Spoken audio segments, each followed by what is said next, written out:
Assalamualaikum dan salam sejahtera. Kami daripada kumpulan 15 Seksyen 3 akan membahaskan mengenai penghayatan etika dan peradaban mengikut 4 peringkat, yakni individu, keluarga, komuniti dan masyarakat. Tiada syak lagi wasangka bahawa penghayatan etika dan peradaban merupakan elemen yang penting sebagai teras pembangunan sosial dalam sesebuah negara. Etika juga memainkan peranan yang penting dalam melahirkan kepribadian yang baik dan terpuji dalam seseorang individu. Secara amnya, etika membawa maksud prinsip moral atau nilai-nilai akhlak yang menjadi pegangan seseorang individu atau sekumpulan manusia, manakala peradaban boleh didefinisikan sebagai sistem atau tahap perkembangan sesuatu bangsa atau kemajuan sosial sesuatu bangsa.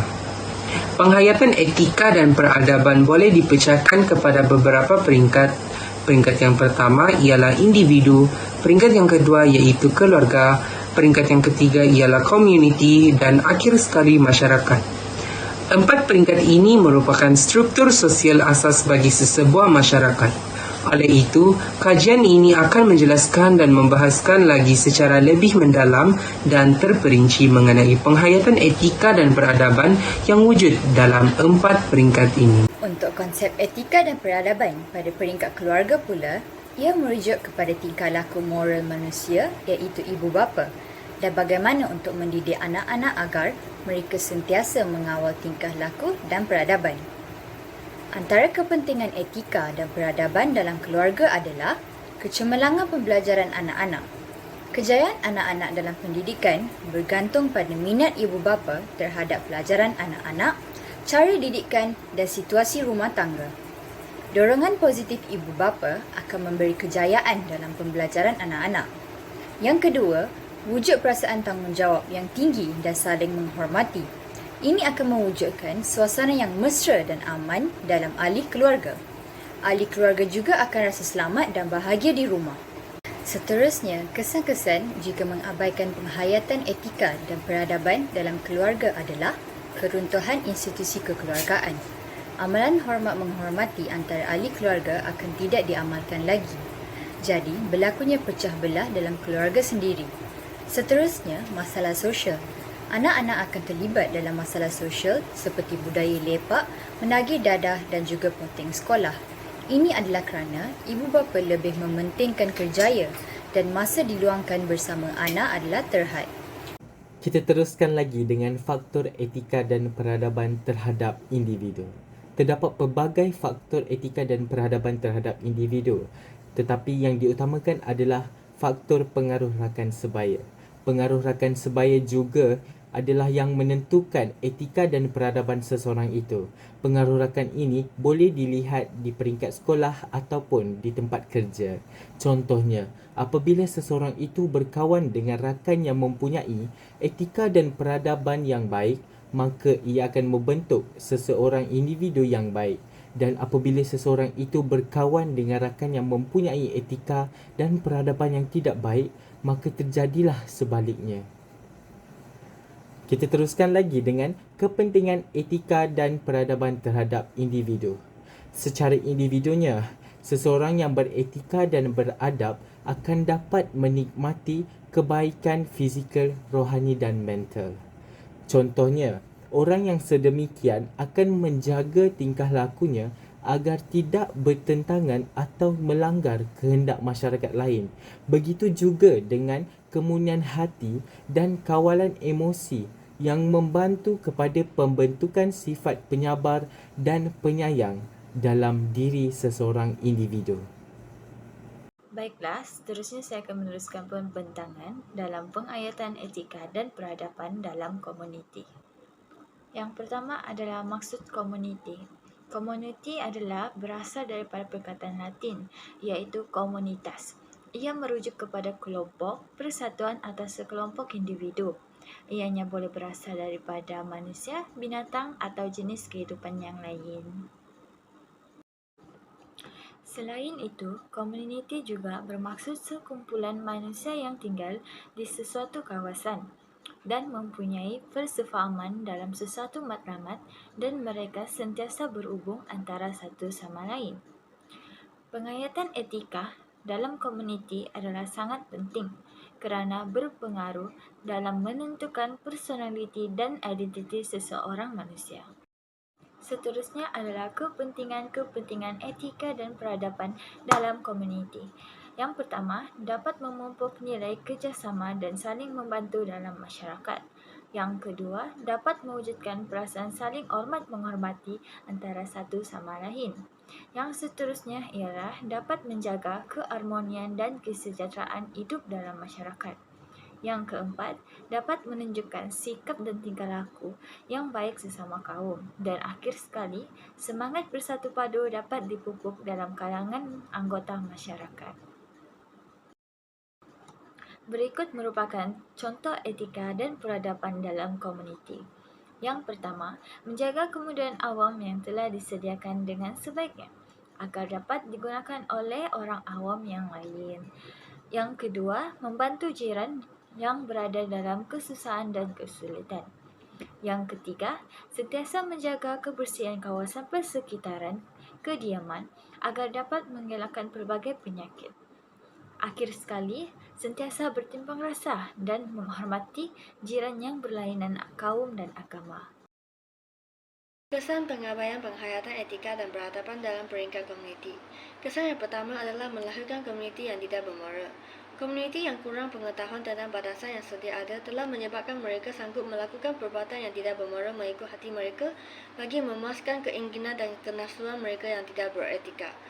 Contohnya, komuniti sanggup melakukan perbuatan mencuri atau merompak harta benda orang lain demi mengejar keseronokan dan akhirnya terbentuk komuniti yang tidak bermoral dan beretika. Seterusnya, kesan yang kedua adalah kerosakan harta benda awam. Komuniti tidak mengetahui erti menghargai, maka mereka tidak akan menghargai harta benda yang tidak dimiliki oleh mereka. Tindakan ini secara tidak langsung telah memberi impak kepada orang lain. Misalnya, komuniti sengaja merosakkan harta benda awam yang telah disediakan di komuniti, seperti telefon awam.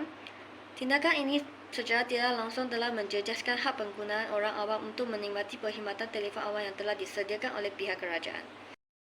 Sekali, kesan yang terakhir adalah ketidakharmonian antara jiran. Komuniti kurang penghayatan tentang semangat kejiranan, maka mereka tidak akan saling menghormati dan saling membantu antara satu sama lain. Pertelingkahan dan perselisihan faham juga akan sering berlaku disebabkan ketidakfahaman ini. Contohnya, seseorang memainkan muzik dengan suara yang kuat pada lewat malam telah mengganggu jirannya. Tetapi dia tidak merendahkan suaranya walaupun telah ditegur oleh jiran. Keadaan ini telah menyebabkan berlakunya konflik antara jiran dan menimbulkan ketidakharmonian. Masyarakat merupakan istilah yang digunakan untuk menerangkan kelompok sebilangan manusia yang tinggal bersama-sama dan saling berinteraksi sesama mereka. Masyarakat juga merupakan jaringan perhubungan antara pelbagai individu. Malaysia adalah sebuah negara masyarakat berbilang kaum yang meliputi Melayu, Cina dan India. Penghayatan etika dan peradaban dalam masyarakat pula diertikan sebagai satu panduan dan prinsip-prinsip moral yang dapat diterima dan dipersetujui oleh masyarakat setempat. Kepentingan penghayatan etika dan peradaban dalam masyarakat adalah penting untuk dipatuhi oleh individu dalam sesebuah masyarakat agar dapat hidup dalam aman dan harmoni. Walau bagaimanapun, nilai etika dan peradaban ini adalah berbeza-beza mengikut budaya, amalan dan kepercayaan agama yang berlainan yang diamalkan dalam sesebuah masyarakat. Oleh itu, dengan adanya etika dan peradaban, masyarakat dapat saling hormat menghormati antara satu sama lain supaya dapat mengeratkan hubungan dan semangat perpaduan dalam masyarakat yang berbilang kaum, agama dan budaya. Selain itu, etika dan peradaban dalam masyarakat juga penting dalam membentuk kepribadian individu dalam sesebuah masyarakat dengan nilai-nilai murni seperti keadilan, bertanggungjawab dan prihatin terhadap kebajikan masyarakat setempat. Sekarang saya akan meneruskan dengan bahagian kesan pengabaian penghayatan etika dan peradaban.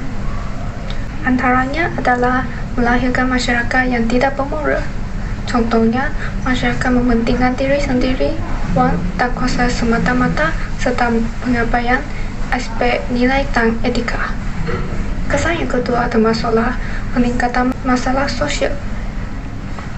Contohnya, isu vandalisme, pembuangan bayi, dan penagihan data.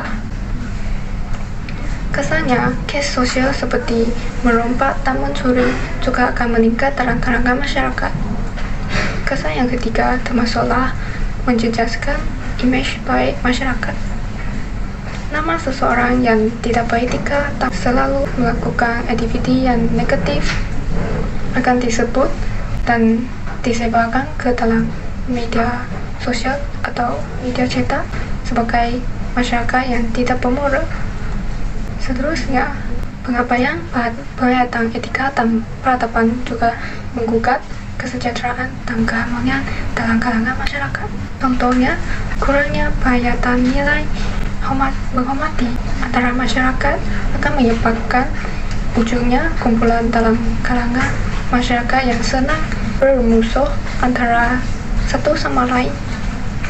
Selain itu, pengabaian penghayatan etika dan peradaban juga akan menyebabkan berlakunya pergaduhan sesama masyarakat.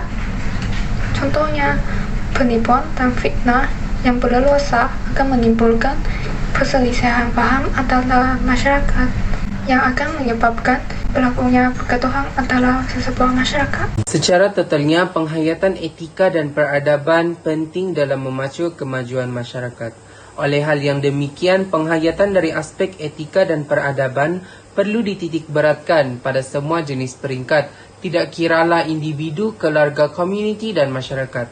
Selain itu, kita harus sedar bahawa setiap peringkat itu kita adalah tergolong daripada mereka. Hal ini kerana diri sendiri merupakan individu. Kita sendiri mempunyai keluarga, kita juga tergolong dari komuniti dan sebuah masyarakat. Maka secara tidak langsung, kita mempunyai peranan dan tanggungjawab besar maupun kecil dalam membentuk dan mengamalkan etika dan peradaban dalam kehidupan seharian. Terutamanya pada peringkat individu, yang mana ia merupakan diri kita sendiri dan tanggungjawabnya adalah besar. Oleh itu, setiap etika dan peradaban yang terjadi kita harus mengetahuinya sama ada baik ataupun buruk. Bak kata pepatah, ambil pati buangkan ampas, yang membawa maksud ambil yang baik dan menolak yang buruk. Oleh itu, kajian etika dan peradaban ini mampu memberi kesedaran kepada masyarakat bahawa pelbagai faktor kepentingan kesan harus dijadikan panduan dan diambil syakna supaya tidak terjejas dengan etika yang negatif. Sekian daripada kami, terima kasih. Selamat sejahtera semua. Hari ini kumpulan kami akan berkongsi satu budaya makanan di Malaysia, iaitu kuih nyonya. Kuih nyonya adalah sejenis kuih yang terdapat di Asia Tenggara dan sangat terkenal di Malaysia, Singapura, Brunei, Thailand dan Indonesia. Bahan utamanya adalah pulut, beras dan tepung ubi kayu. Tapi bahan-bahan yang istimewa juga akan ditambah dalam kuih nyonya untuk mengeluarkan rasa yang berbeza seperti pandan, santan, kelapa parut, pais kacang hijau dan kacang merah, gula melaka, sambal dan serbuk kacang. Seterusnya adalah ciri-ciri kuih nyonya. Kuih nyonya mempunyai pelbagai rasa seperti manis, masin dan pedas. Cara masakan kuih nyonya adalah secara kukus, goreng dan bakar. Pelbagai warna yang terdapat pada kuih nyonya, contohnya warna hijau daripada daun pandan, warna merah daripada asam Belanda dan juga warna biru daripada bunga telang. Warna-warna pada kuih akan berubah mengikut keadaan seperti pada hari perkahwinan dan hari perayaan. Kebanyakan kuih nyonya akan berwarna merah, tetapi pada hari kematian dan pengebumian, kuih nyonya akan berwarna putih dan biru. Seterusnya adalah asal-usul kuih nyonya. Baba nyonya atau lebih dikenali dengan peranakan merupakan satu kumpulan kaum minoriti yang terdapat di Malaysia. Baba nyonya adalah keturunan imigran Cina yang datang ke Kepulauan Melayu pada abad ke-15. Kebanyakan baba nyonya terdiri daripada bangsa campuran, iaitu campuran antara Cina dan Melayu dan Cina dengan Indonesia. Lelaki dipanggil baba, manakala wanita pula dipanggil nyonya. Nyonya biasanya tinggal di rumah sebelum berkahwin dan belajar craft tradisional serta kemahiran memasak daripada orang tua perempuan di rumah. Disebabkan mereka kerap berhubung dengan berbagai kumpulan etnik di semenanjung tanah Melayu, maka mereka mempelajari banyak kaitan memasak tradisional kumpulan etnik lain dan menggabungkan masakan mereka ke dalam masakannya. Seterusnya, jenis-jenis kuih nyonya. Kuih nyonya telah menyerapkan unsur-unsur kumpulan etnik yang berbeza dan menambah unsur tersendiri. Jadi hasilnya pelbagai jenis kuih. Antaranya adalah onde-onde atau dipanggil buah Melaka. Ia berinti gula Melaka dan disaluti kelapa parut. Yang kedua adalah kuih lapis. Kuih lapis ini kebiasaannya mempunyai 9 lapisan. Seterusnya adalah pulut tekan. Ia akan dimakan bersama kayang. Seterusnya pulut inti, yang mana pulut yang dikukus dengan santan kelapa dan dihidangkan dengan inti kelapa parut yang dimasak dengan gula Melaka. Selanjutnya, rempah udang. Kuih nyonya tersebut berinti pes udang, kering dan dibalut dengan daun pisang. Akhir sekali, kuih angku. Intinya terdiri daripada kacang tanah, kacang merah dan pes biji teratai. Seterusnya, kuih nyonya pada hari perayaan. Yang pertama adalah pada hari perkahwinan, iaitu kuih onde-onde. Onde-onde adalah kuih yang wajib dimiliki oleh bapa nyonya kerana ia melambangkan pertemuan semula. Yang kedua, penyembahan nenek moyang, iaitu kuih dodol. Kuih dodol bermakna cucu dalam bahasa baba. Jadi apabila menyembah nenek moyang, dodol akan membawa makna semoga dikurniakan anak yang ramai. Yang ketiga, pada tahun baru Cina. Yang pertama adalah kuih kapit, bererti menggulung dengan penuh keberkatan. Seterusnya, yang kedua iaitu kuih bangkit dalam pelbagai bentuk seperti bunga pig. Maknanya adalah badan khasiat dan segala perkara lancar.